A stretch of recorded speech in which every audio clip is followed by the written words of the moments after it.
now welcome onto the stage again Dr. Ajay Mathur, Director General of TERI. Please come and join us, sir. And our special guest, Rachel Kyte, who is CEO of Sustainable Energy for All, this wonderful initiative that the UN are getting behind, and she's Special Representative of the UN Secretary General for Sustainable Energy for All. So to kick us off, Dr. Mathur, would you like to say a few words of welcome and to set the context? Please.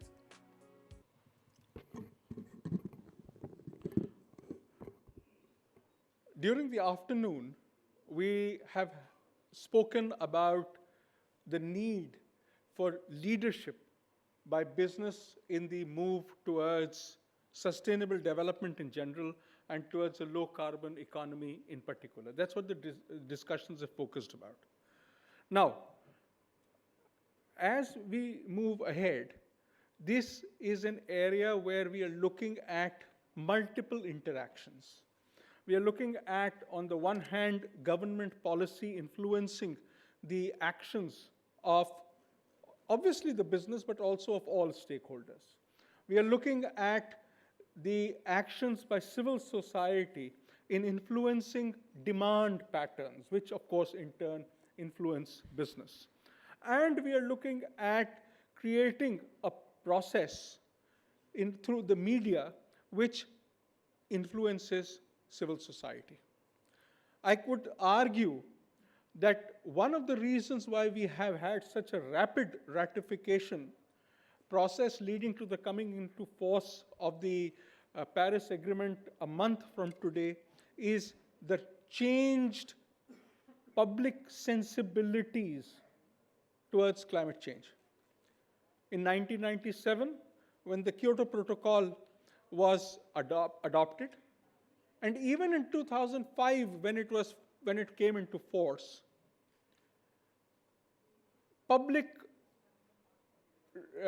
understanding of climate change, or even of climate change as being something on the agenda of most people, was largely absent.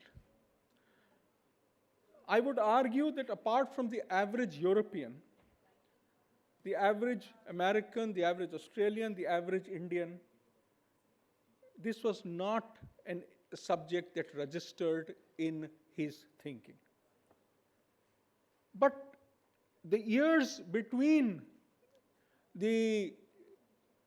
say something like 2005, I think Hurricane Katrina was 2007, something of that sort. So a series of successive cyclones, droughts, and floods, together with a strong media coverage of events like the IPCC reports, or of the award of the Nobel Peace Prize to the IPCC, or the reports on climate change, what it did, they together imprinted on the minds of most people across the world that climate change was an important issue. And obviously, when people think so, so do politicians. And this is what I think has led to the relatively rapid action by politicians who want to be seen as acting on actions that address climate change. Clearly, we are at a position where businesses too, who bring out products, who bring out services that address climate change, but in a manner that meets my needs. I have a lighting need. If somebody sells me a LED bulb or a very efficient air conditioner, saying that it meets your needs, but it also addresses climate change, I'm that much more amenable to buying it. I would argue that even corporate leaders, when, for example, the board of an electricity company decides whether I want to set up a new power station or not, I would suggest that they will argue whether we should take climate change into account, whether this coal-based power station will become a stranded asset or not. In other words, we are at a time when both action and the recognition of that action are both simultaneously possible.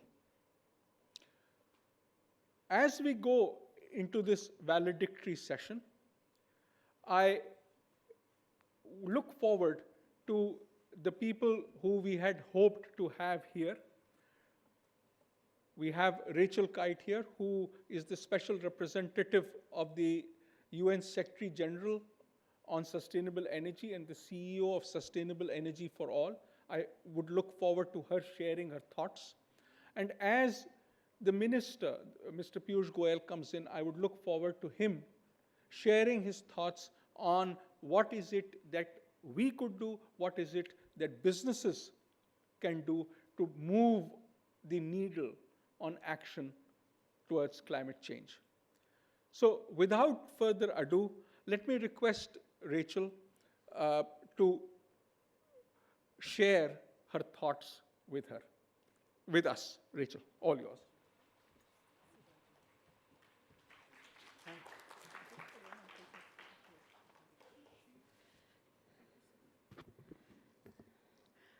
Good afternoon, good evening. I'm really pleased to be here. Ajay, thank you very much for the introduction. Sustainable Energy for All and TERI have been close partners over the year. This is the first chance I've had to congratulate you in person on taking over the helm of this great institution. I've been an admirer and a colleague of yours in different auspices over the years, and I look forward to deepening our partnership. Our capacity building hub is based here at TERI, and I think that we both share the same objectives in trying to help get things done quickly. I look forward to that. I had some very nice things I was going to say about my dear friend, Minister Piyush Goyal as well. So if you tell him that, that would be great. But he has been a member of the advisory board of the Secretary General on Sustainable Energy for All since the beginning. And his leadership is very much appreciated by the Secretary General and all of us connected with SE for All. I follow him on Twitter. My Hindi's not very good, but the English ones show you the steady drumbeat of progress that he's driving here. As we move from advocacy to action, I think continued leadership is really important. A journalist asked me yesterday whether the government of India was too ambitious. Where I come from, that's called a first world problem. Too ambitious is not the problem at all. Too ambitious, not at all. It's making sure we can deliver on that ambition, which is the struggle, and I wish that there were other countries that were able to articulate long-term, short-term, and medium-term ambitions. And so I think that that's something that the rest of the world is very interested in when it looks at India's leadership now. And then to Yes Bank, I remember when I was at the International Finance Corporation presenting when I was the chairman of the jury for the IFC Financial Times Sustainable Banking Awards. I think probably 2 or 3 years in a row, Yes Bank won Sustainable Bank of the Year. And watching Yes Bank go on and become a solution provider for what is being on the right side of history has been something very rewarding. So, distinguished guests, ladies and gentlemen, it's an honor to be here at this summit, the first one since the world came together to forge 2 remarkable agreements, the Universal Agreement on Sustainable Development Goals and the Universal Agreement in Paris.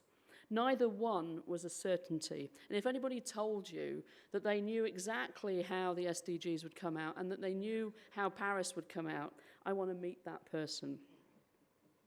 In a world marred by vulnerability and uncertainty, we should not forget the remarkable feat of leadership across the globe that last year represented. And the good news is that it would appear that the leadership was not a just flash in the pan.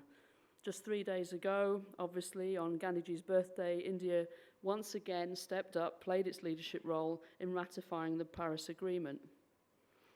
As Ajay said, that an agreement which will have such a far-reaching effect on all of our economies and our lives should be on the cusp of coming into force within 1 year of agreement is an extraordinary next step in our evolving global governance and cooperation. And we should take a momentary pause to breathe and to realize the profound nature of the commitment we are making to one another, that we will have air we can breathe, that we will have oceans that will sustain us, that we have agriculture that can smartly adapt in a warmer, wetter, drier world, that we can all have access to clean, affordable energy, that we will be able to get to work easily, cleanly, affordably, that we will create jobs in a decarbonised world, and that we will do better for everyone. We will leave no one behind. We said all of that, both in the SDGs and in Paris. But now we have to focus, we have to be disciplined, we have to unleash our ingenuity and our innovation. We need to clear away the brushwood from our regulations, our economic policies, our monetary policies, our financial rules, our societal mores, because we have work to do. The challenge is urgent and it's substantial.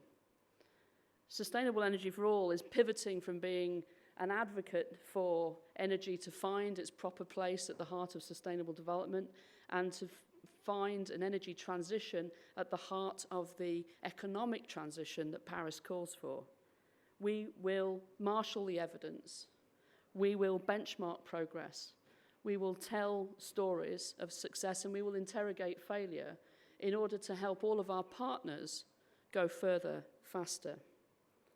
We have a theory of change about how to deliver the promise of a sustainable development goal that calls for access to energy for everyone, cleanly and affordably, that calls for a revolution in energy productivity, and which calls for a much greater share of the energy mix to be renewable. And we believe that if we can front-load that, we can get onto the road to Paris on a decarbonised pathway of growth and prosperity quicker. Our theory of change is that energy efficiency has to come first, everywhere. This is not a first world problem, or not only a first world problem. It's a demand side and a supply side issue in least developed countries, in growing, fast-growing economies and the developed world. There is not a country on earth that optimizes its regulatory regime for energy efficiency. Standard setting, upgrading those standards, educating the financial sector to look for savings as well as for profit and not to be exposed to resource inefficient firms, rewarding performance. All of this for government must be the cheapest, easiest, fastest way to see progress towards the revolution in energy productivity that we need.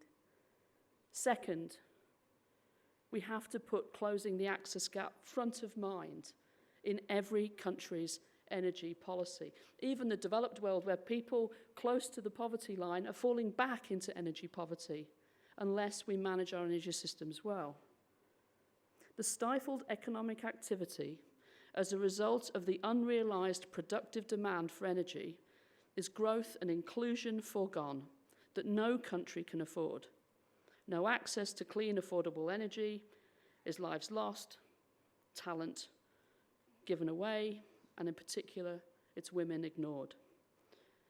Today's technologies, prices, and business models mean that the integration of centralized and decentralized approaches is possible, that renewable energy presents us with an opportunity to actually imagine that we can close that energy access gap in a decade or so, and that we can help put the last mile first. So renewables in the mix is a big part of the solution, not only for energy productivity, but also for access. Renewable energy investment is growing and the prices are plunging. $329 billion in 2015, up 4% from 2014 invested in renewable energy, but that represents a 30% increase in capacity because of the falling prices. In 2015, for the first year, there was more invested in renewable energy in developing countries than developed countries. The leapfrog that we've all waited for is beginning to happen. And the growth in renewable energy is not just renewable energy itself, it is job-rich growth in developed and developing countries, and it provides so many other social and development benefits as well. As I said, renewables provide answers for access.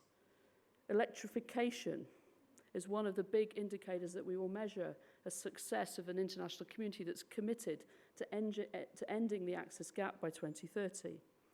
Integrated solutions can help those with no or little access climb up the ladder of access to access which allows them to participate productively in the economy. We've taken the 1.1 billion who don't have access to energy and thought about them in tiers, from those who have access to no energy or very little energy, to the small business owner or the medium-sized business owner that can't grow and can't secure a resilient profit because the energy is not always dependable.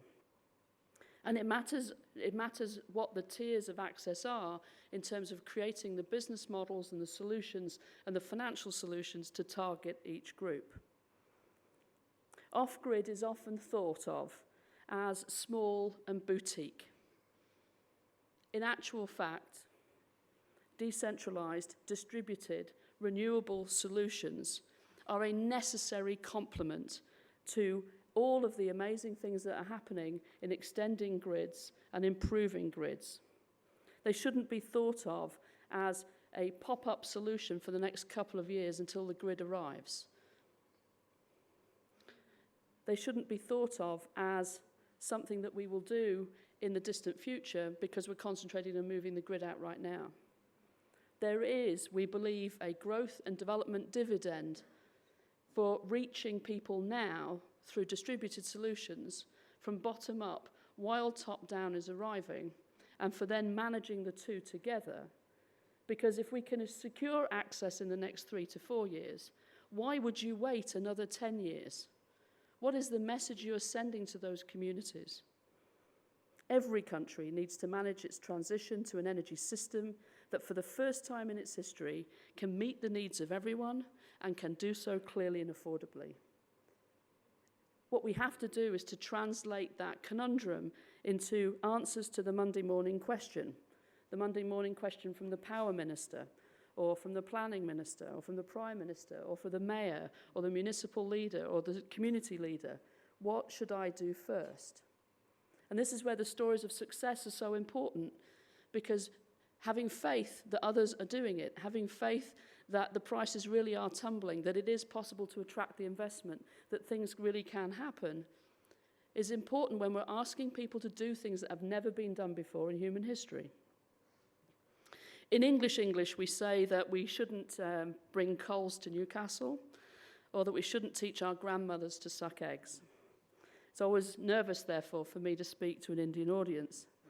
My comments here are not to suggest that India hasn't thought about all of these things, that it hasn't put in place or begun to succeed in its ambitions along many measures.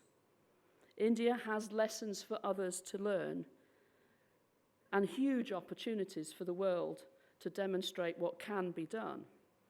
And I believe there are also lessons in other parts of the world that will be interesting to states and to the national government and to many stakeholders here. Optimizing the investment climate and the business enabling environment into which new policies, new initiatives, new injections of finance are placed can make the difference between ticking a box and actually connecting a household to energy. A project committed and a loan dispersed, or a patent filed and a market share grown. And that's the challenge in every country in the world. So what do we need to start with next week? Well, we have to focus on fast action at least. And here are a few priorities, I believe, for the world. First of all, let's agree an amendment to the Montreal Protocol in Kigali later this month. Let's complete the global architecture for combating climate change. Again, India's leadership has been critical. Let's put it differently. It is difficult to make timely progress today without Indian leadership. The essential nature of leadership is that India deals in both the art and the science of the possible. As in other areas of rapid technological development and deployment, for example, LED lighting, India has shown that Government ambition, matched with clear policy, private sector incentives, and clear signals to the financial sector, can make swift progress. The challenge is to be able to do that all of the time, everywhere. While it will be,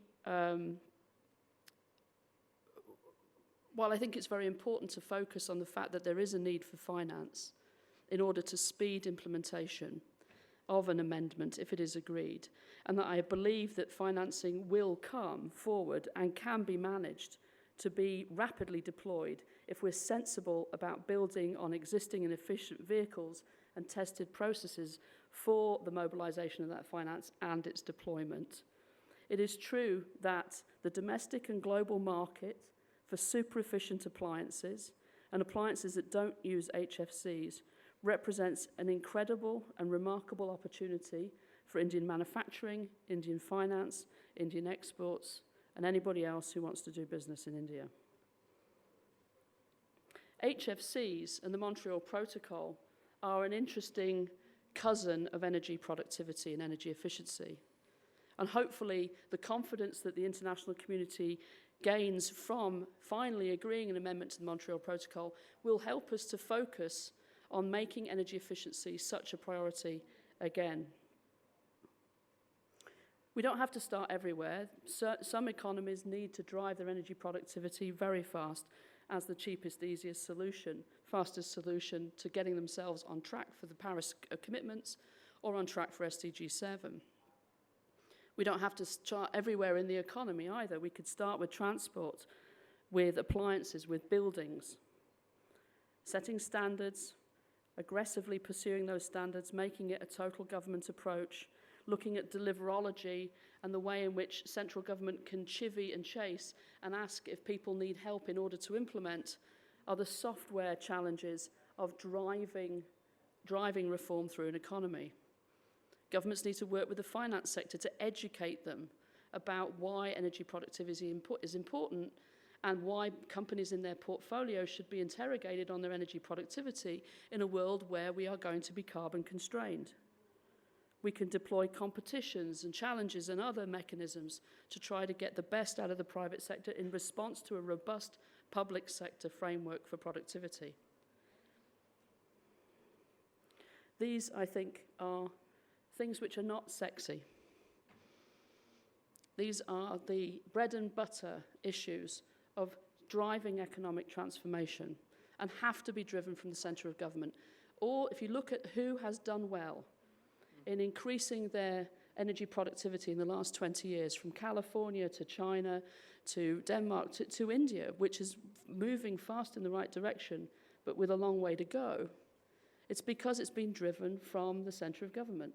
It's because it's been something that the central power authority, be it a cabinet or a committee, has been asking about.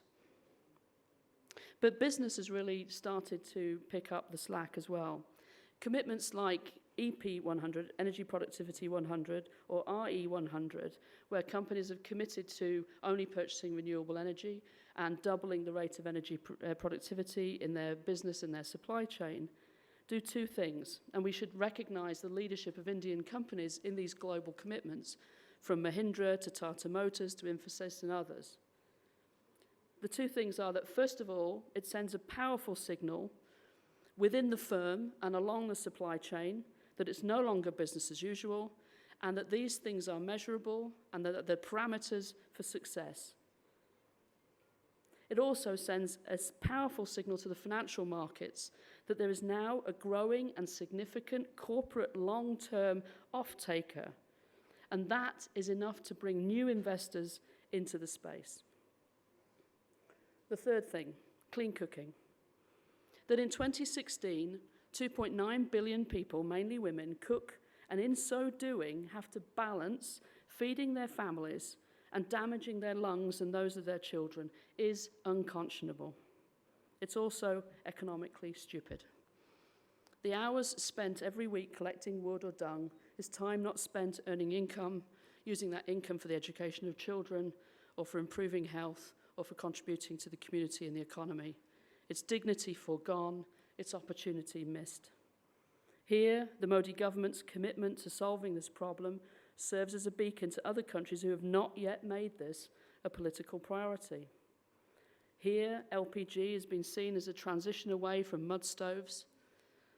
There are eco-stoves phasing in, and there is the eventual hope of cooking at the end of a gas pipe in towns, and I think the real hope of super-efficient solar induction on a much cleaner grid, and also in mini-grids and other distributed choices for communities. We have to listen and talk to the end user, the consumer, as we would in the marketing of anything else. But somehow, maybe poor women aren't seen in that way. What are their choices? How do they flexibly use different cooking choices depending on what they're trying to do? Why would they boil water on one stove but make their roti on another? Understanding that helps us market the solutions so that we can serve them quickly.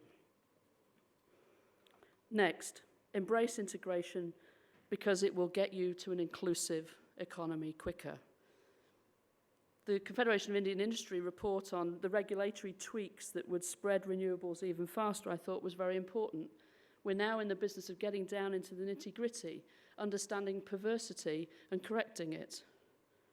I think it's also true that a real look at the financial sector and financial regulation in India to see whether or not it's allowing for the risk-taking by private banks and state banks into and behind and in support of government goals will be very important. I think it's important that we keep an eye on the cost of financing. Bring it down, bring it down, bring it down if we're serious about meeting these goals. And for the development community in many parts of the world, the fact that we haven't solved for local currency financing is going to be an enormous barrier to success in the goals and in meeting Paris's ambitions. And then policy coherence. You can't send one signal with one part of your economic management and another signal with another. So for countries all over the world, we have to put the price on what it is we want less of in the economy, carbon. 162 NDCs in the run-up to Paris talked about carbon. 90 included specific actions for putting a price on carbon. We need to effectively subsidize energy for the poorest and phase out on a committed timeline fossil fuel subsidies. It's a G20 commitment that's years old, but we've been dancing around the timeline for long enough. We have to improve the generic investment climate. If you can't do business in a country, you can't do green business in a country. And we have to improve the regulatory environments for maximizing and optimizing energy productivity and for creating that level playing field for renewable energy. I've already talked about the financial sector. It has an incredibly important enabling role to play. And can we really say that the RBI, state banks, private banks, and microfinance institutions are all lined up, pointing in the right direction, understanding the size of the opportunity and the instruments and the new financial products that might be able to help? If we want to go to thousands of mini-grids, and if the government will set a target in that area, then sitting down with the financial sector and educating them about that opportunity will be an important part of business.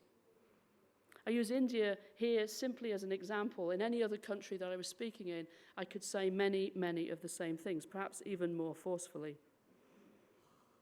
So we believe that setting milestones for action for 2018, 2020, 2024 will be so important because you don't get to 2030 without meeting those benchmarks and milestones. There are no regrets measures that any government could take today. There are cheaper and easier and faster ways to get to where we need to go. This requires a total government approach. It requires cabinet coordination. It requires new thinking about delivery and institutional capacity and coordination and partnership. It requires fast action at the municipal and the state level. We live, ladies and gentlemen, in an age shaped by climate change. We live in an age where access to clean, affordable energy will shape the way that development pathways evolve. Those that did little to cause the challenges that we have today, nevertheless, need to succeed in the Anthropocene. They need to be competitive in this world shaped by climate change. India has a mid-century pathway in its 2047 report. It has ambition for the mid-2020s, when we believe that the SDG on energy needs to be mostly achieved. So much is in place, but much remains to be done. There are many examples here for the world to study. There are interesting innovations and fast-moving success in other parts of the world, which it's interesting for India to study. TERI has a very important role in that. So to conclude, the United Nations, the home of both the SDGs and the Paris Agreement, has a charter, 71 years old, and it says, "We the peoples." It says, "We the peoples." It doesn't say, "We just a few," or "we in the urban areas," or "we at the top of the tower," or "we who have gas," or "we who have a power line that we may or may not use," or "we with sufficient income and above the BPL." It says, "We the peoples." We the peoples everywhere, everyone, all. That's why we at Sustainable Energy for All believe that the peoples know that the time is now, that it is possible to imagine that they can have clean, affordable energy, that businesses can thrive and plan for the future. We believe that the peoples were promised something last year, and we believe that together we can go further, faster. Thank you very much.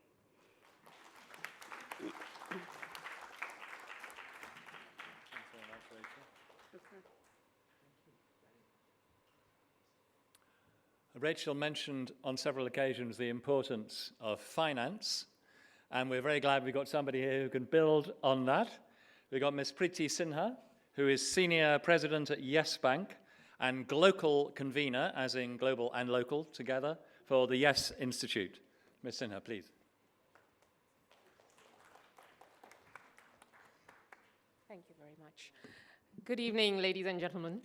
Mr. Ajay Mathur, Rachel Kyte, a big honor for me to be here. I represent Yes Bank and its long and proud history in green finance, climate finance. I have several colleagues here and I speak on their behalf.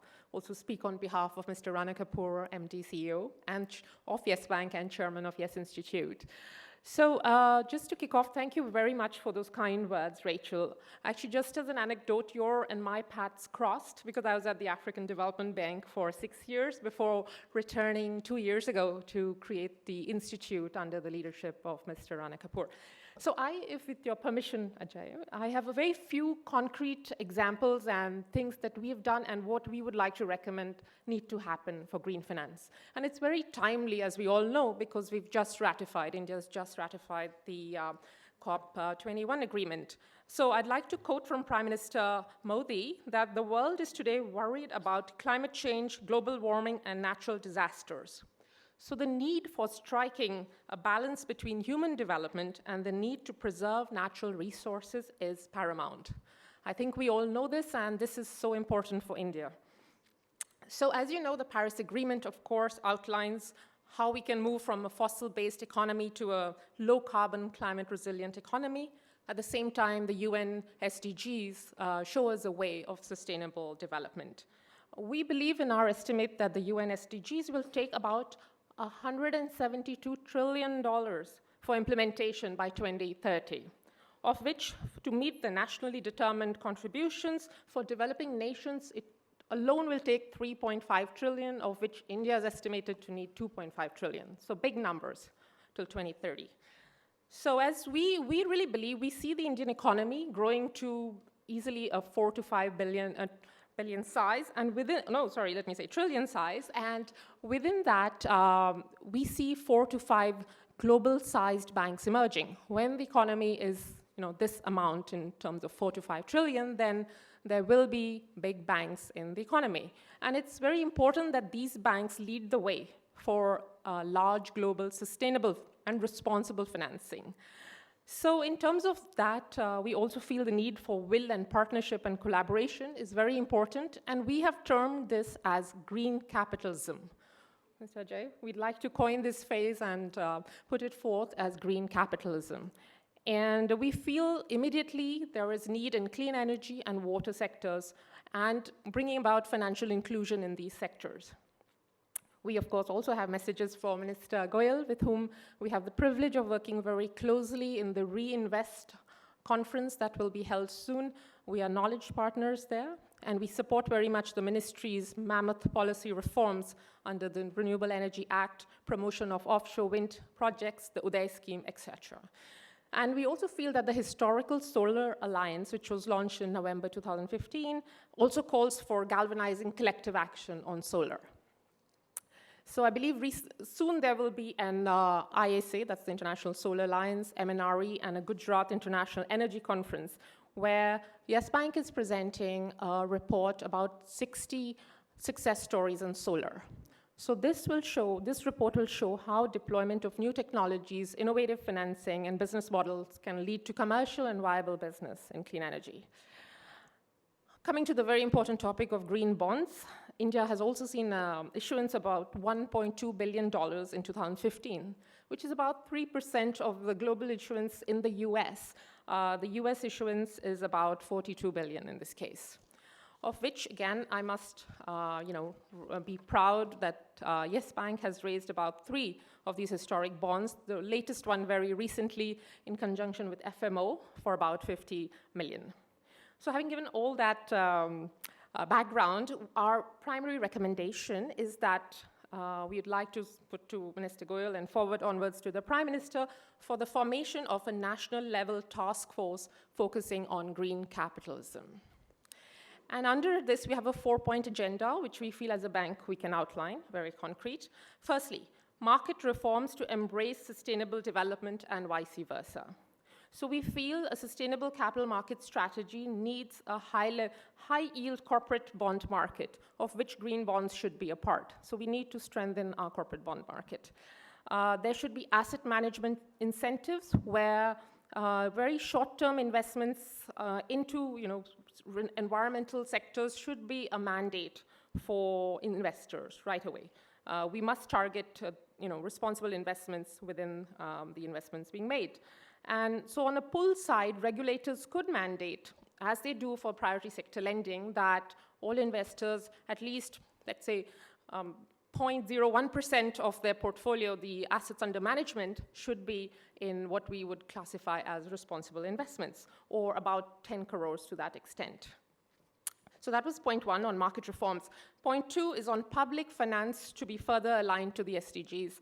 And again, here, we believe while green capital is very important, the DFIs, multilaterals, have a very valuable role to play. World Bank Group, IFC Group, ADB, the BRICS Bank, AIB, etc. So they can, of course, bring the credit enhancement to bear, the blended capital, the carve-out for high hedging costs. Hedging costs is particularly relevant for India. So in this case, we have a case study of the IIFCL and ADB credit enhancement to a solar power company, where then Yes Bank has underwritten a secured, listed, and rated bond.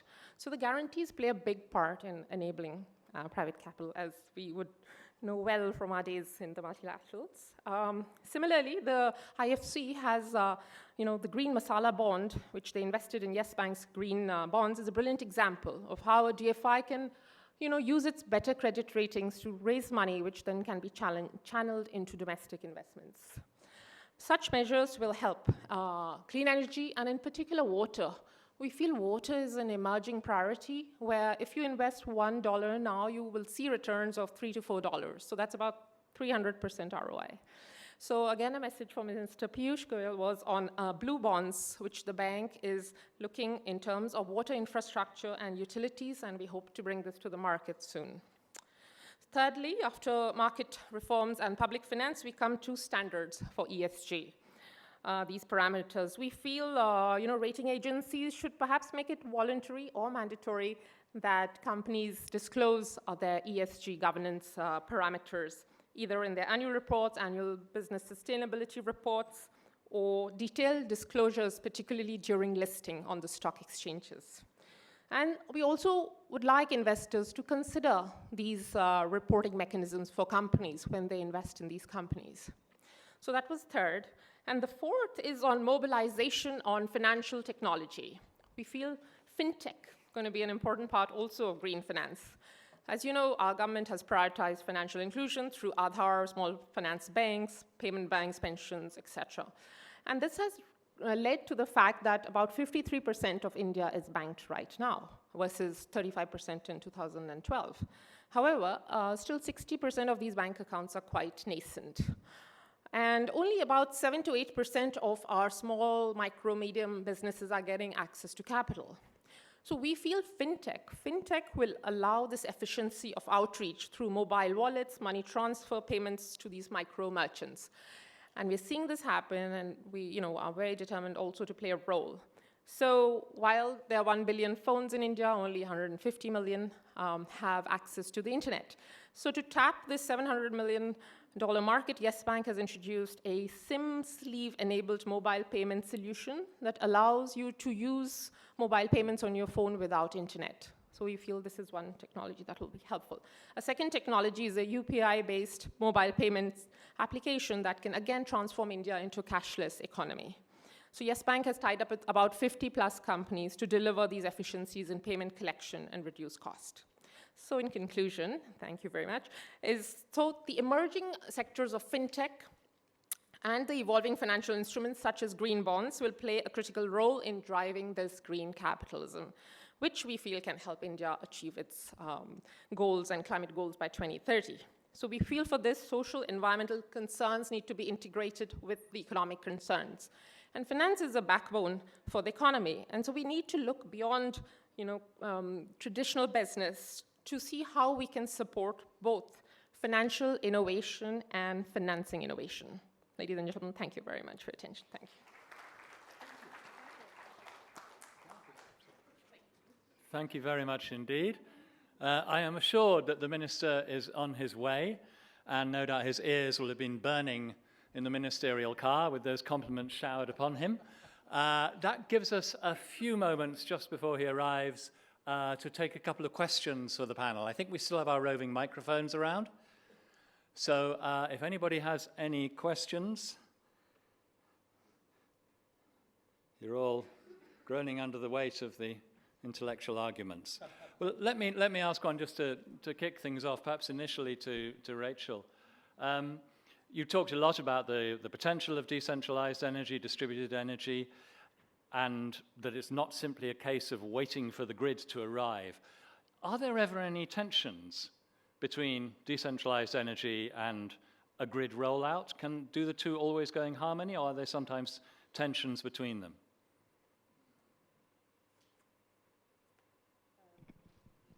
There you go. No, I think that when you sit in your office block in the capital city, there's always tensions about the unknown, right? So, but obviously, if you're getting your power from a distributed source, and then you're getting your power from the grid, and one community is paying one thing, the other community is paying the other, and you don't know what happens when the two meet.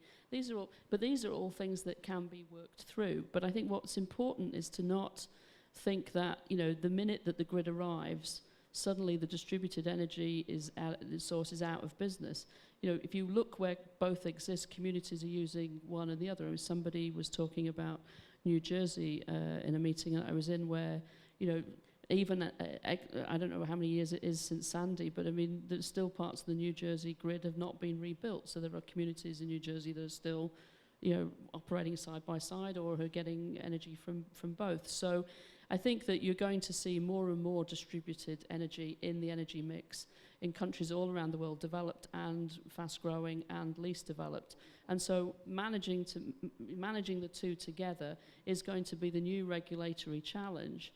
And the institutions and the rules for that are things that are evolving, whether it's California or India or Kenya or the UK. And so this is one of the next big challenges ahead of us. It's not unmanageable, it's not undoable, and there's plenty of talent in this country, both from the operators of mini-grids to those who would like to finance mini-grids, to TERI, to the minister when he walks through the door, and to other pieces of the civil service that come under him that can easily work their way through this.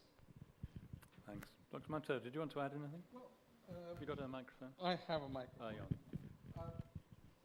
You know, on the roof of this building, the India Habitat Center, there is a solar grid. Right. Now, the India Habitat Center is owned by the 23 organizations who have offices here, but it was beyond their capability to invest in the solar panels. So we got a third party to invest, and he, in a sense, sells the electricity to us. The interesting thing too is that he sells it to us at a price of 5 rupees 50 paisa, and we pay 7 rupees 20 paisa to the grid.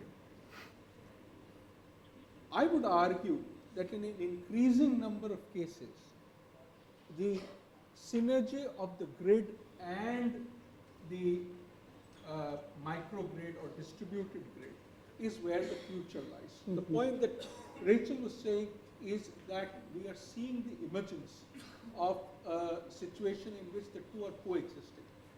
Not that many years ago, people in India used to worry that if I create a microgrid based on solar, what will happen to it when the grid does come here? Will it die? Will somebody pay me for it? Those were kinds of issues that the regulators had to grapple with. That's changed. Yeah. Now the issue is, how do the two work together? Oh, it's not working. Okay. I'm sure I was heard by everybody. Any other questions? Yes, please. Please. Go Mathur ahead. sir, madam, I am Deepak Dharmadam, regional editor of Amrita Television from Cochin, Kerala. I would like to ask about the energy conservation. Yes Bank representative mentioned that they have a good model, successful models. Which one is better for India for energy conservation as a good model? Mathur sir, I heard that you proposed to Government of India a few years back about the timing system of the Power Grid Corporation bifurcate to 3 times. Sometimes in Kerala 6 p.m. or 6:30 p.m. the sun is there. There is no need of energy in high level. But other state, the timing, the sun setting timing will be different. How can we develop a mechanism for energy conservation in terms of this schedule, time schedule? Thank you. Well, we did, through the analysis of the National Institute of Advanced Studies, carry out a study in which we looked at the kind of savings that could occur if either India was divided into 2 time zones, or if the entire clock was moved ahead by half an hour. What it showed was that the savings were always more when the clock was moved ahead by half an hour or an hour.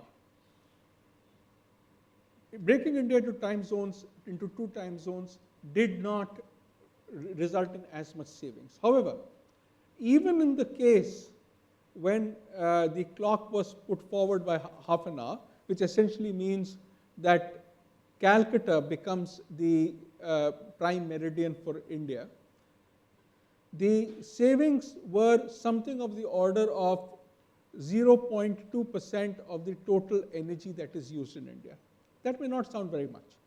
However, this number was 7% if only the evening peak was considered. Now that's considerable. The challenge, of course, is this easy to do? Many people argue it is. All you need to do is to fix a date and everybody moves their clocks half an hour ahead. But many people, including many northeastern states who were consulted, formally said that it's far easier for us to have different office timings than to change the clock altogether. This is an issue that remains on the books, so to say. A decision has not been taken because of the very conflicting views The other set of conflicting views is from the northern states and the western states, where it would become dark relatively late, even in the mornings. So when kids are going to school, it would still be dark. And they obviously did not like that idea and therefore have opposed it. So there are strong trade-offs. But in terms of energy efficiency, I think moving the clock ahead by half an hour seems to be the best option that there is. Preeti. Okay, great. Thank you. Actually, it's a big question, and there could be several answers which we could take offline, but let me raise one. We feel, in terms of urbanization, you know, the country might see up to 700 million people in urban cities. So therefore, energy conservation in the cities is a concern, maybe a priority. So we feel somewhere new building materials that, reduce the need for having artificial cooling and heating is the priority that we'd like to focus on. Right now, at the moment, I think in Mumbai, there's a Green Buildings Council meeting going on. There are other such councils. So I think that's one methodology where we feel there's some discussion of even photosynthesis helping to create energy that can be used, but maybe using plants, other cooling, natural cooling methods. Painting all roofs white is a very radical solution, but that does reflect heat up. But besides that, a number of other examples also on battery storage, if you can conserve energy better from natural resources. So those would be some of the points I could raise. Afterwards, we could take it in detail. Thanks very much. So, yes, I have a question for Ms. Preeti Sinha. You talked about green capitalism. My question is, what changes, paradigms, what new paradigms would it bring, the green capitalism? I mean, the green economy agenda has been there for some time, but what is the new paradigm that it will lead to or contribute towards the green capitalism? I think simply first is leapfrogging development. As you know, India is on a cusp of brilliance in moving forward. But while we do that with all the government support and private sector support, we must bring these technologies in which are green, therefore, maybe leapfrogging some of the steps that other countries have seen in their growth.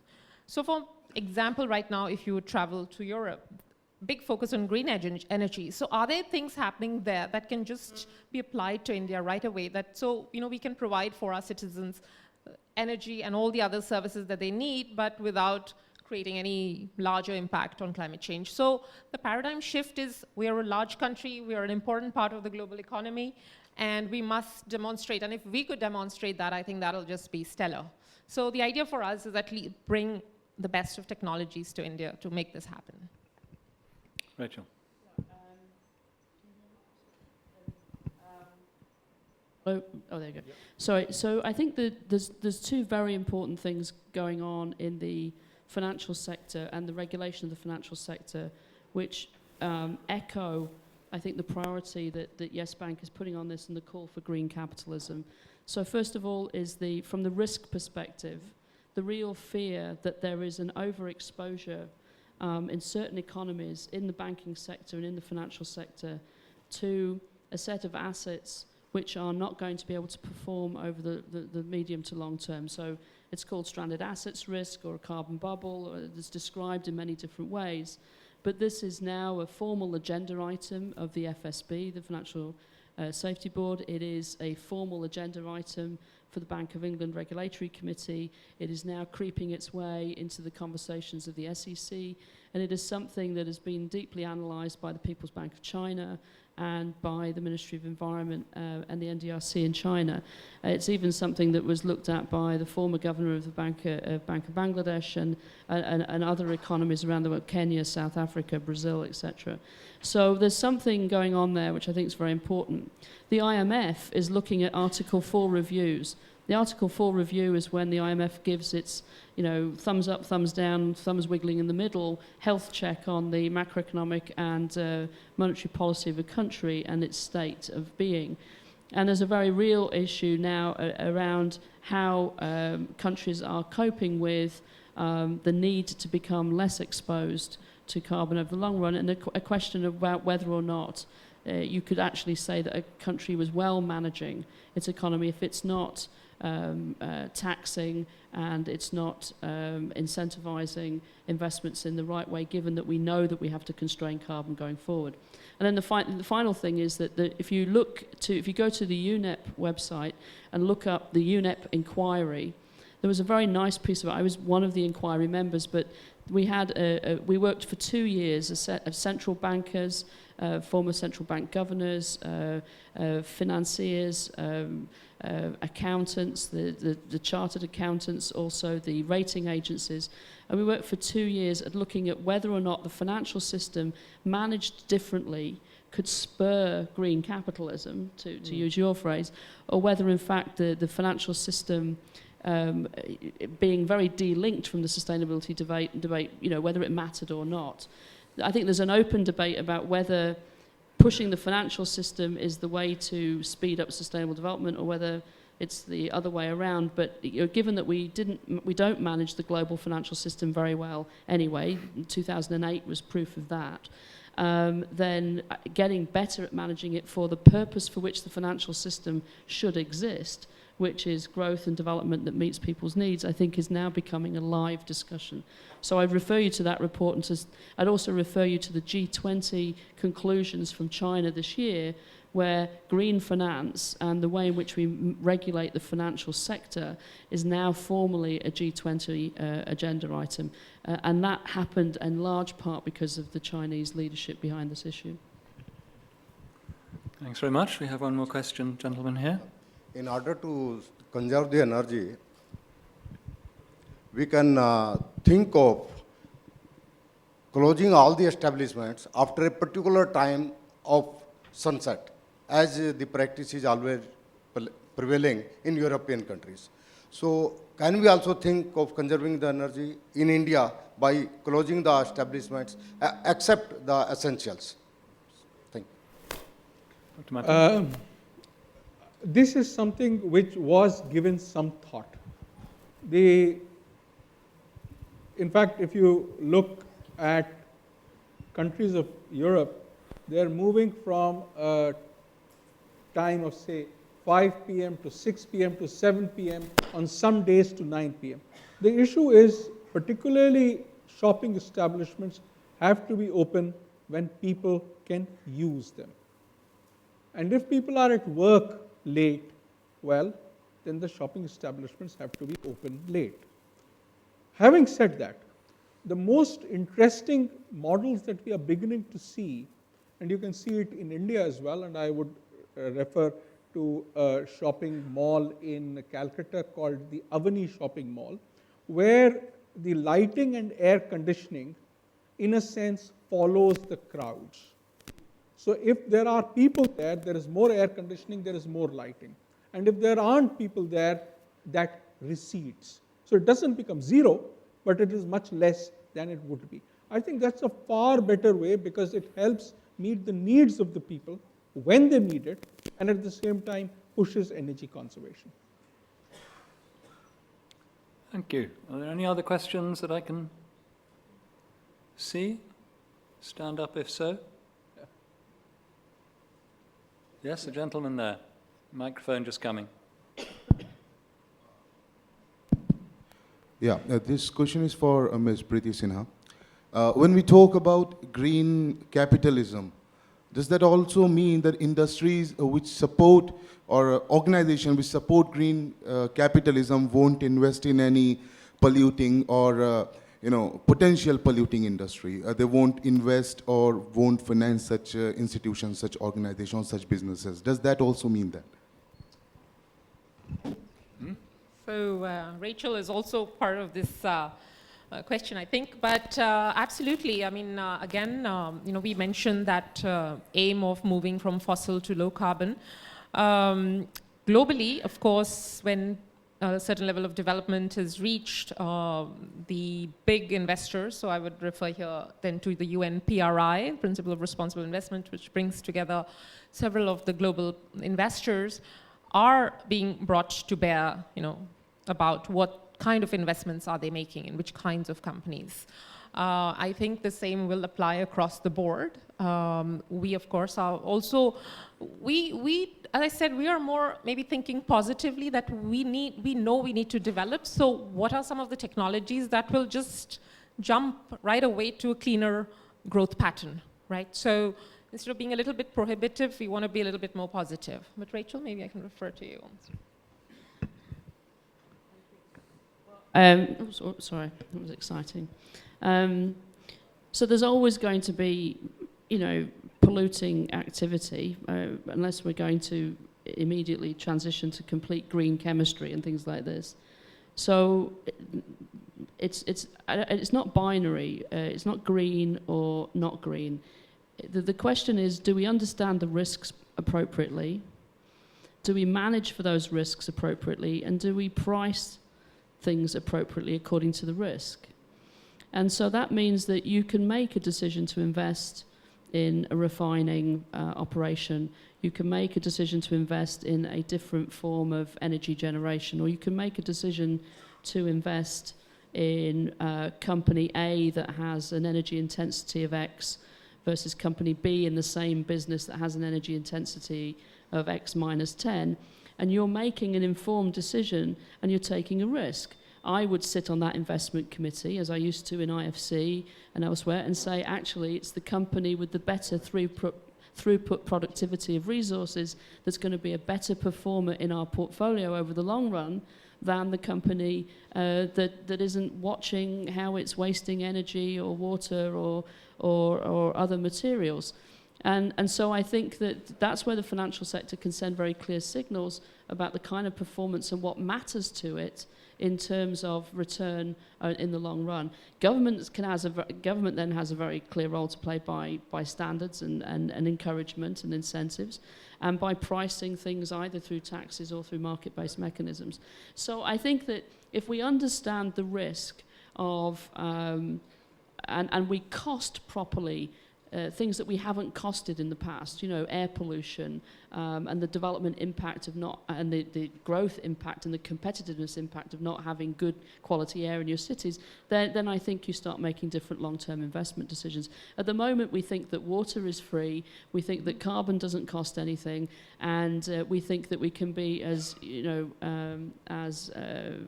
wasteful as possible in certain economies anyway. And that's just got us to the place we are now, and that has to change. And the question is, how quickly will the financial sector shift its thinking with a little bit of prodding from government, prodding from regulators, but some first mover like Yes Bank and others who get the long-term risks here. And then, I think that for investors, asking the company, well, what is the productivity in your use of water across your operations? These are the kinds of questions we have to start asking. For long-term investors, they're holding your pension, my pension, they're holding our assets as communities, and we should demand our asset owners ask asset managers and ask the underlying companies they're investing in these kinds of questions. It's been slow progress, but I think it's beginning to start. Thank you. Annapurna. Am I allowed to ask a question? I think so. I think just wanted to ask to the two of you, and it's an extension of what you just now talked, Ms. Kyte. As far as equator principles were concerned, they had a similar pattern of thinking, which didn't move forward. Because, and particularly for you, Preeti, in India, with nationalized banks and of course global banks, which have the ability and the vision to go forward, how would you kind of look at green capitalism going forward, and for you as to how the equator principles, which were having some norms much ahead of time, but we couldn't really move that in India? And I think I have another question for you, Rachel, because we would like to bring this, that as far as the energy for all, the UN Energy for All is concerned, as we were talking just before we came in, that TERI has this Lighting a Billion Lives campaign, and we have nearly reached out to 1 million people, but there are 400 million people. Government of India is, of course, providing for cooking the LPG, which is the liquid petroleum gas, which is moved from urban cities to rural India. But there must be a major thought process going on to reach out to the 399 million who still are not touched at the moment, not just with lighting, but cooking as well.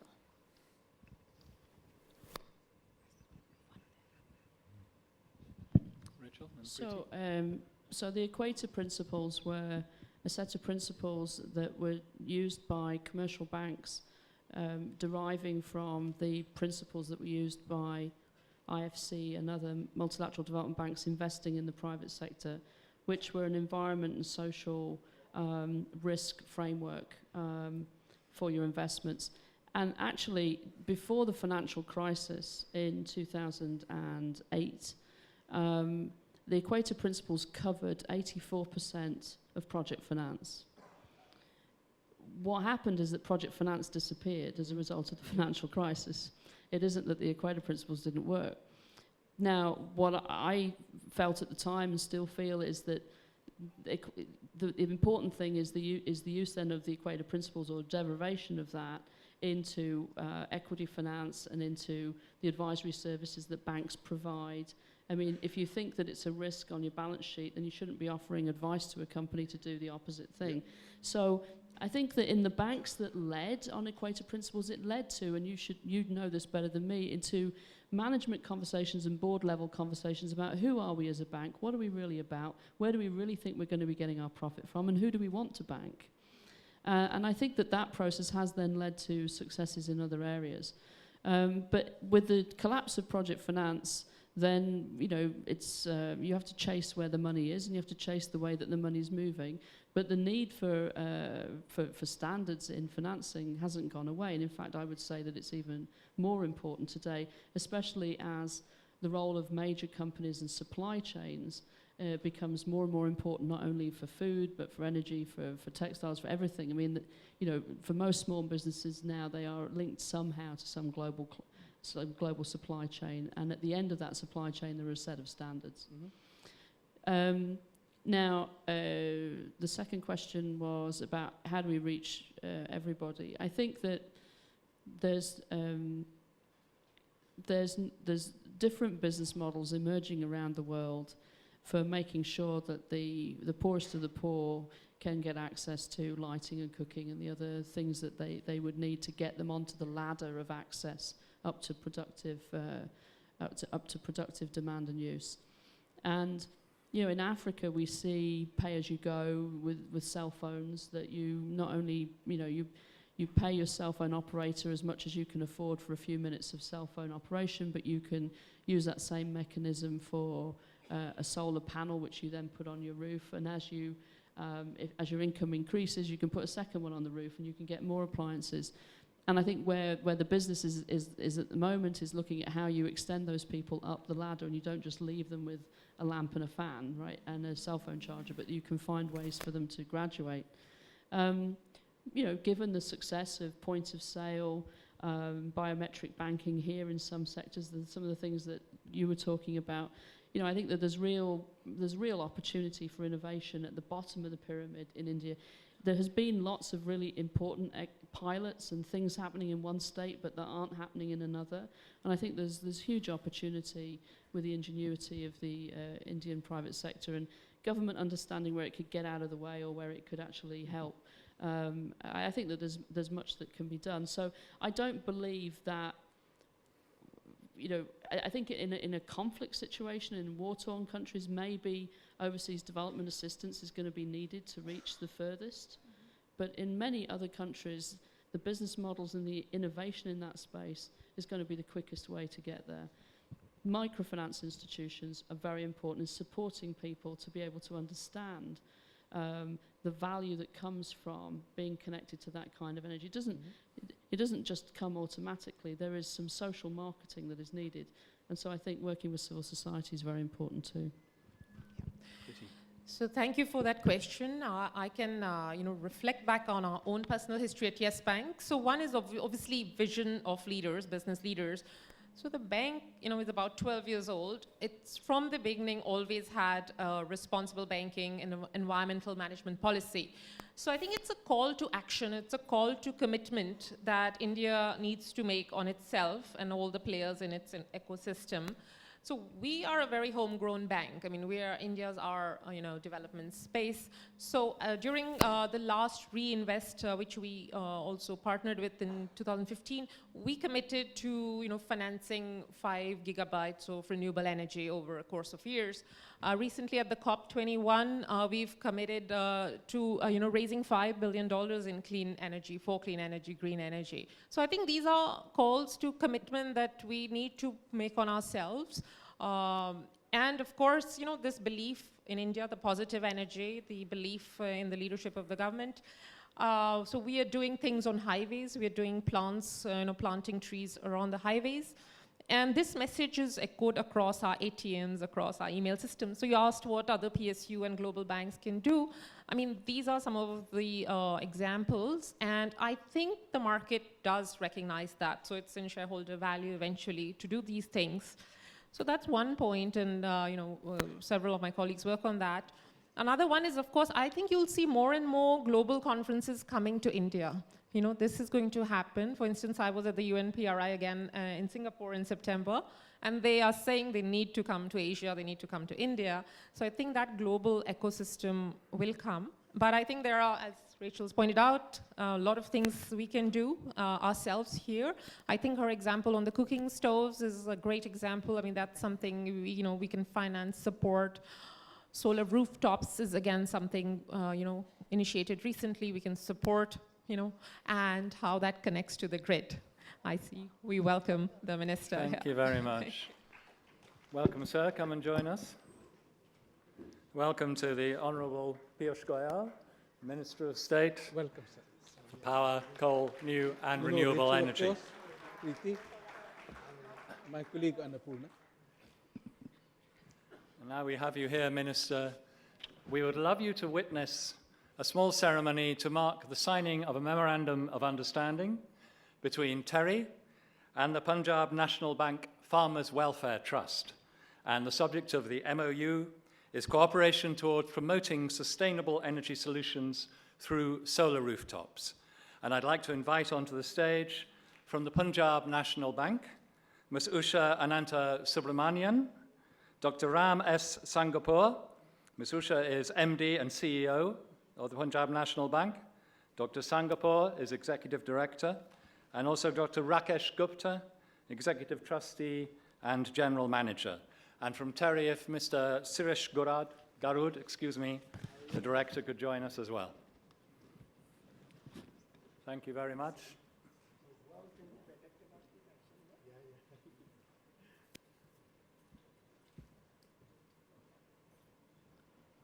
Shirish, come on. Let me introduce my colleague Shirish Garud.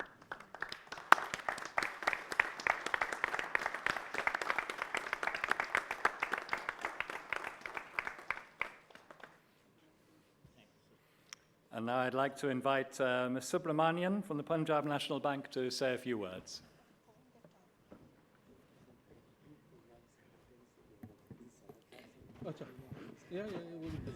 Honorable Minister Shri Piyush Goyal ji, and the dignitaries on the dais and the participants in the seminar. A very good evening to all of you. Today's MOU makes a mark in terms of the farmers training centers, which are the brainchild of Punjab National Bank, where the solar paneling, solar energy generation would be done with the consultancy support from TERI. And there are 10 such centers across the country which are dedicated to the farmers in training them, in grooming them, and supporting them.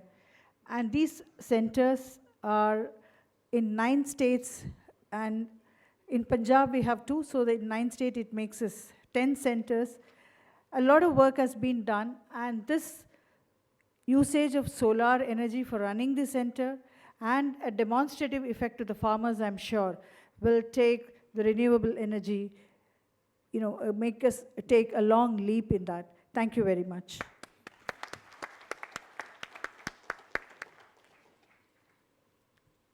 And now, Minister, if you would care to share a few thoughts with us, please. The Honourable Piyush Goyal. Thank you very much, distinguished guests on the dais, ladies and gentlemen. I was just looking at the agenda. It's quite an impressive agenda you've put together for this program. And I compliment all the participants of the World Sustainable Development Summit and the effort that is being made to engage with experts from different parts of the world to truly work and move towards a sustainable future for the people of India. I was just seeing that the Honorable President is inaugurating it tomorrow. My compliments to you and best wishes. I do hope everything works well. And then as I was seeing some of the subjects that you have deliberated, for example, transitioning to a more efficient HVAC system with low GWP refrigerants, that's something I've been raising with any and everybody who comes and talks to me from the developed world. So now I will come to you with a plan in which the Indian consumer does not pay more. Wonderful, wonderful. You know my mind about this. It has to be economically viable. The LED Great. model will work. The LED model? Yeah. Excellent. Great. I love that.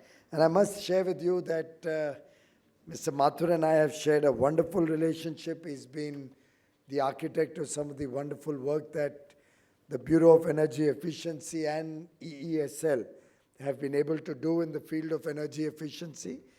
And it was with a heavy heart that I let him go to TERI, only so that he could expand his frontiers of his work internationally and bring to India some of the best practices worldwide. And by the way, we are missing you over there. So I'm sure it's TERI's gain, but our loss too. But I'm glad that you're picking up these projects with a great deal of sincerity. It's what now, 42-year-old organization, TERI? That's right. 42 glorious years of working to bring sustainability or bring consciousness about the environment into the Indian mindset. In the context of traditional India, of course, we were always a very prudent nation in terms of protecting the environment, respecting nature. But in the modern context, I think somewhere along the line, the awareness about a sustainable future was getting lost in the system. TERI was at the forefront of the sustainability efforts, both with the government and with the private sector. I'm delighted that some very good cutting-edge research goes on within TERI. At one point of time, I'd also thought of registering myself at TERI for furthering my own education. You can still do that. But it'll have to be very distant education, and maybe mobile-based education will have to be developed for me to benefit from the good work that you are doing there. But we have taken some of these suggestions that have come out of such deliberations, particularly in terms of water management. We are looking at all the mines in India and the thermal power plants, either processing the wastewater that they take out, or in the case of power plants, using the wastewater duly processed that comes out of the cities. And the initiatives that TERI has been working for over the years, that the world has been guiding us in, are being taken in right earnest. I'm sure your engagement over the next few days in the World Sustainable Development Summit will also enlighten us with newer ideas to implement in our companies and the governments working, and in setting standards for even the private sector going forward, turning into more and more sustainable entities. In fact, I don't see any contradiction between economic prudence and sustainability. I think both of them work hand in hand. More and more companies are also now recognizing this. Only yesterday I was in Chennai at the World Business Council for Sustainable Development. Right. I hope I've got the name Yes. right. Because I was struggling between World Business Council and I was confusing myself with the World Economic Forum. WEF. WEF. And then I was told that these are both Swiss organizations, but don't see eye to eye with each other. I think things like that have to change. We have to get more and more into a collaborative approach when it comes to sustainability. Working towards a better future, a cleaner future, a more conscious future for the world is not something where trade pacts and different organizational pulls, all of these things should not come in the way of working towards a better future for our children. And in that sense, my own working with TERI has been almost seamless. I think they have a walk-in relationship with the government of India. Every initiative of TERI, or for that matter of any well-meaning NGO, has been recognized and respected in our ministry. Of course, we have a mushrooming of NGOs who also have possibly either some extraneous interests, or their interests somehow cannot align with the Indian story. And they seem to be working in some extremely utopian world which doesn't apply to India. We do have to be cautious about such NGOs, and we have enough of them. Many of them come from Europe and America and set up shop in India and create hurdles, even in our sustainability work, by making suggestions which are completely out of sync with our national development imperatives or our own ability to take the sustainability dialogue forward. So we are very delighted with the work that TERI has been doing in this. And I do hope that going forward, I'll continue to benefit from all the good work that you're doing. I now have also charge of mines department. And in mines also, we are looking at seeing how we can make mining more efficient as a whole, apart from the coal mining. And we are looking at 5-star, 4-star rating of mines, something like what you initiated in the Bureau of Energy Efficiency. And my own sense is that as more and more policymakers and business start aligning their thinking and working on a practical framework, very often while making policy or while giving suggestions, we lose track of the practical reality on the ground. And that's where the problems or the antagonism between good policy and economic business sense tends to sometimes derail projects. I like the way TERI works, where they work closely with business and industry, ensure the applicability or practicality of their suggestions, and then try to work policy around such suggestions which are economically viable and actionable. In fact, a lot of papers are now being written about how sustainability and innovation can work together. I believe the Harvard Business Review had such a paper sometime in 2009, where Dr. Prahlad and Rangaswamy and other illustrious thinkers spoke about why sustainability is the key driver of innovation. And in some sense, I cannot but agree with them. It's very important that we innovate, but we also innovate keeping in mind sustainability. At the same time, when we talk about sustainability, we also see how innovation can help us be more sustainable. It's a two-track effort that all of us need to work on. And I have no doubt that all companies and all governments, big or small, going forward will have to chart out a more sustainable path, both for their businesses and for society at large, for the nation at large. In fact, very often we come up with policy and then we are unable to look at compliance on a day-to-day basis. I would urge business and industry to look at sustainability not from a point of view of compulsion, not from a point of view of complying with laws alone. I wish more and more people, and then once the corporate world and the business world looks at it, we'll actually have to drill it down to the people at large also, to look at sustainability not only from a compliance perspective, but also ingrain it into our working as something that we are all doing out of a passion, out of sheer desire to contribute to sustainability. And I do wish gradually compliance is looked at more as an incidental aspect and not as the purpose of our efforts towards sustainability.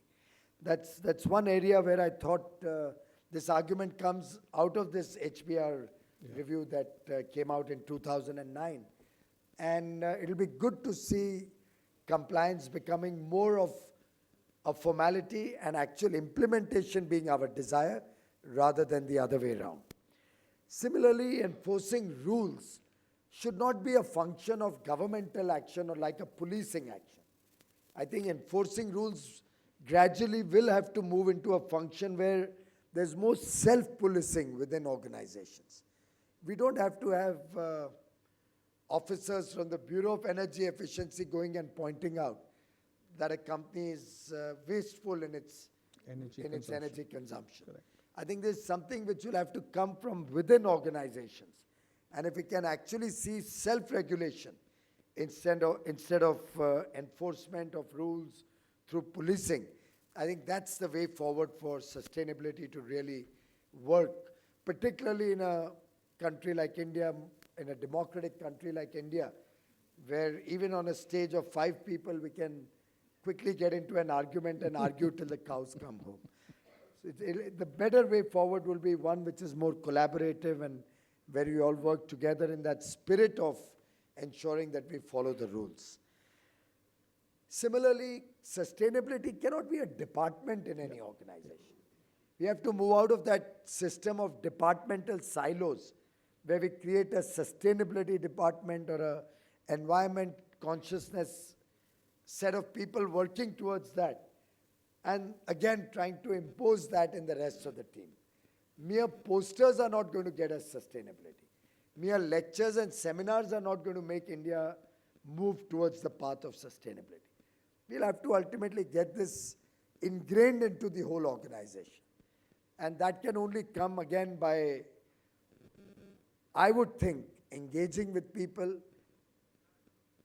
enlightening them about the impact that each one's effort can collectively result in significant achievements on the sustainability roadmap. And therefore, companies will have to move out of the departmental silo on sustainability and make it literally a part of their processes, end-to-end a part of their processes.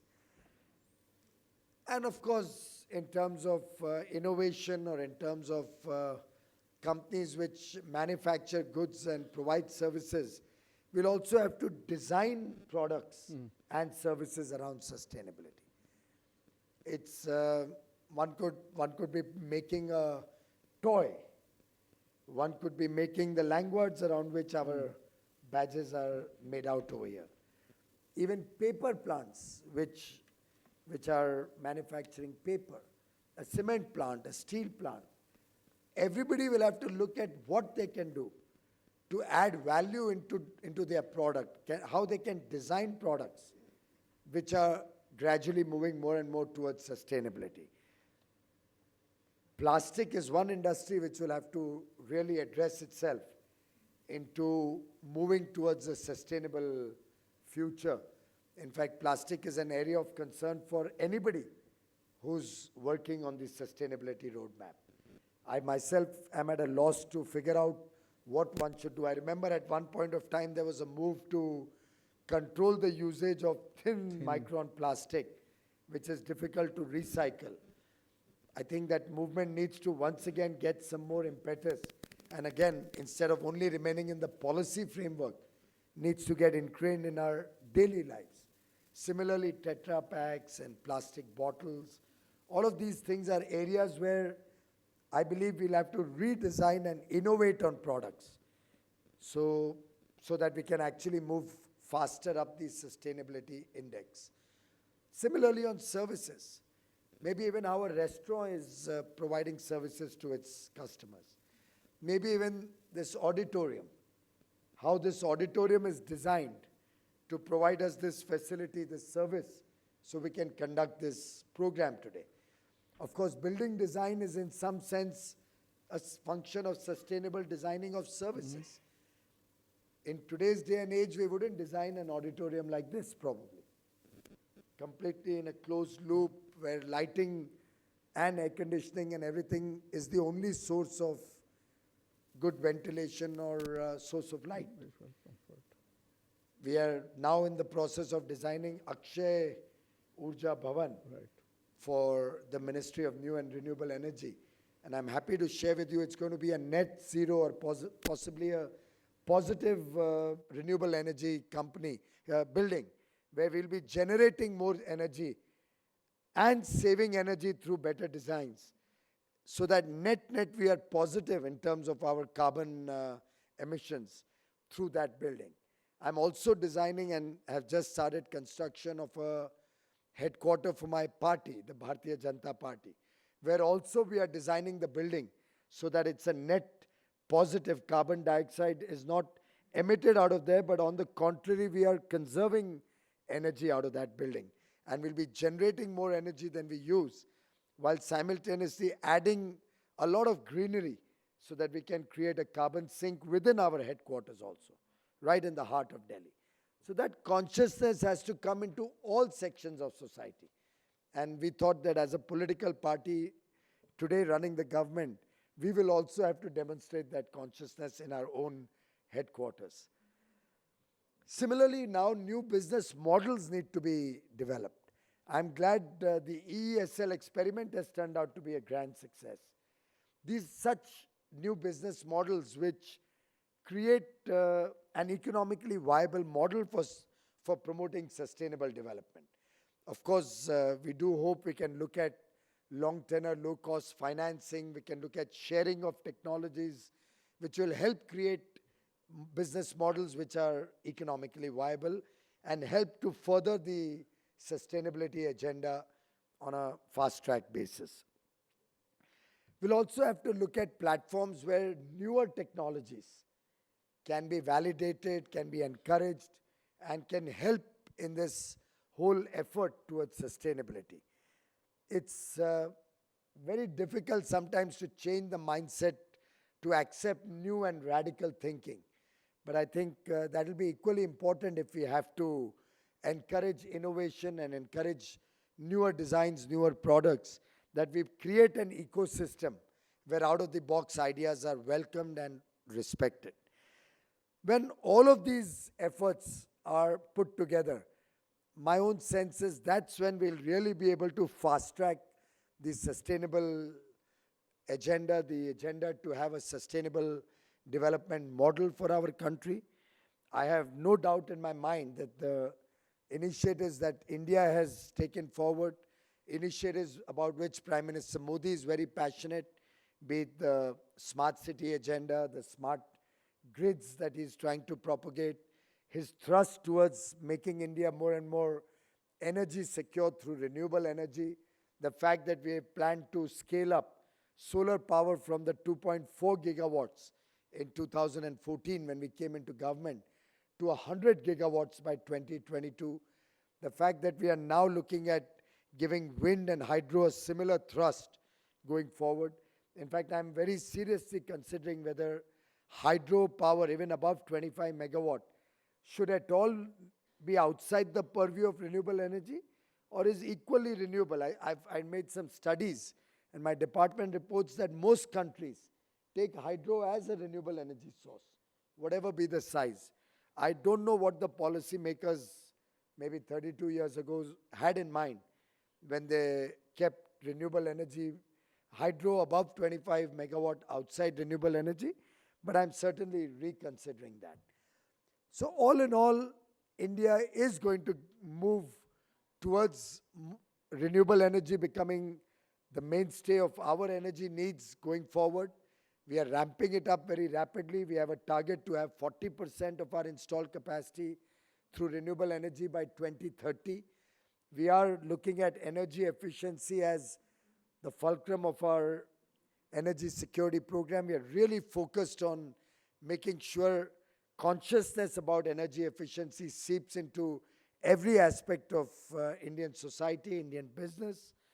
And we are very, very confident that with the support of well-meaning people, well-meaning organizations, both nationally and internationally, and bankers, both on and off the dais, I have no doubt in my mind that India is well poised, not necessarily to only follow the world's efforts, but to lead the world's efforts towards sustainability.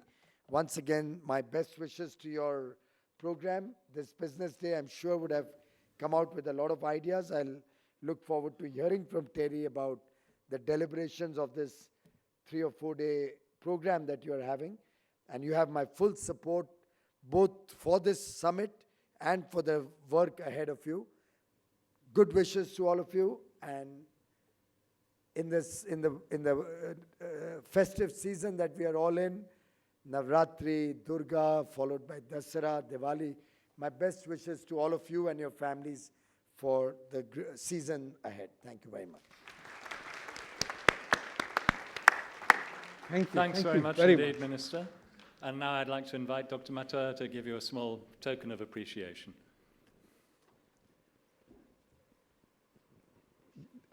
This is something that we have grown ourselves. Why didn't you use the mud? Matka, well, actually, It's inside. No, that's that's also the plastic. plastic. Yeah. We need to change right here.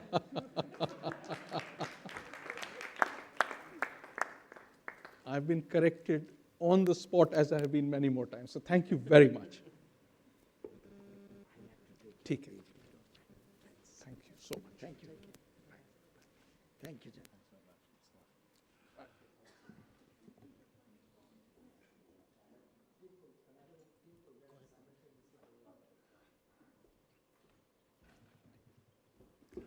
And now I would like to invite Dr. Annapurna Vancheswaran to say a thank you address.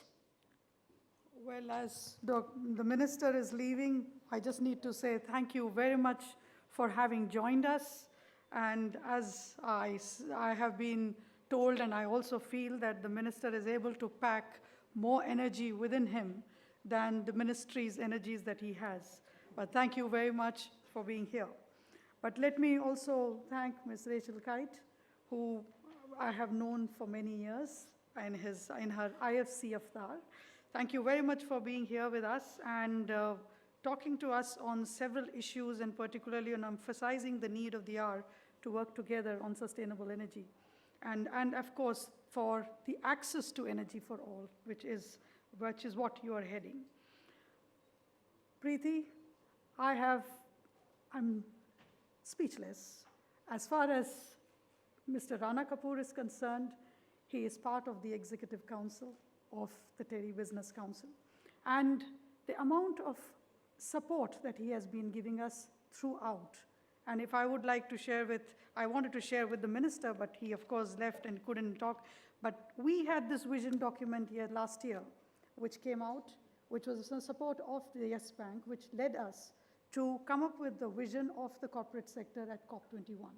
So this was about 200 companies came together, and we were able to get this commitment from many of the organizations and companies who were part of us and part of the entire year-long study that we did with them. IFC has been supporting us, Rachel, at this moment on valuation of the energy cost, which was shared at the thematic track in the morning. So as I wanted to let everyone know that the TERI's Business Council, which has spread the day's event today, is backed, or I could say the backbone of the Business Council are the diverse and multidisciplinary experts that they are in TERI. Preeti, it was wonderful hearing you. And when you talked about green capitalism, I think we would need to merge an action that TERI took a couple of years back, and we need to bring this together, which was on green federalism. So if we could look at green federalism at the state level, which of course this government is doing, and if we could look at green capitalism and merging what had been the analysis here. But thank you very much, and this is the second vote of thanks since morning. It's an honor and a privilege to do it twice, but I think there is a need for me to thank all the sponsors who have supported this entire day. My minister talked about EESL. They have been our prime sponsor, and please request all of you here, the august audience, and Rachel and Preeti, if you could do a selfie at the ESSL installation that we have just outside. It will be looking beautiful at the moment with all the LED bulbs lit. May I thank Ingersoll Rand, BMW, Goyal, PTC India. It's a long list, but I'm going to list, I'm going to list each one of them. IUCN, Leaders of Nature, Mahindra, NRDC, and the World Bank Group. All the members of the media, both online and print, thank you for all your support. As I mentioned earlier in the morning, we were actually leading as far as the tweets were concerned this morning. We were trending and as far as Delhi is concerned, and we were all across as far as every speaker was being tweeted from the set of people who are there and our media online friends. Finally, all my colleagues in TERI, lots of them have put a lot of hard work here, and TERI CBS working behind the scene to put today's discussion together. May I request all of you to give them a very big hand. I cannot fail in my duties to thank Dr. Mathur, who has been not only diligent, but at times rigorous in the preparations of the summit. Thank you, and I think we are happy that day one of the summit has been successful, and I think all the other 3 days are going to be as successful as it has been today. Thank you, and see you tomorrow.